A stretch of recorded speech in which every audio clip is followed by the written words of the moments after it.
నమస్కారం ఘంటారావానికి స్వాగతం. ముందుగా ప్రధాన అంశాలు. ఉమామహేశ్వరరావును కస్టడీకి తీసుకున్న ఏసీబీ. అక్రమాస్తుల కేసులో 3 రోజులు విచారించనున్న అధికారులు.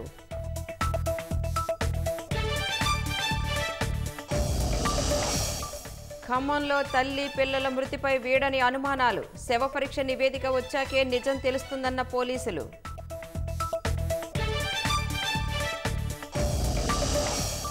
నిజామాబాద్ మార్కెట్ యార్డుకు భారీ ఎత్తున ఆమ్చూర్. ఉత్తరాదిన మంచి డిమాండ్ ఉండటంతో రికార్డు ధర.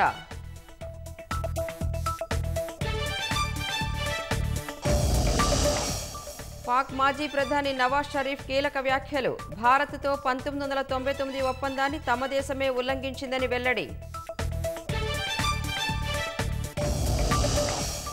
అమెరికా టెక్సాస్లో బీభత్సం సృష్టించిన గాలివాన. దెబ్బతిన్న పలు ఇళ్లు, 25 మంది మృతి.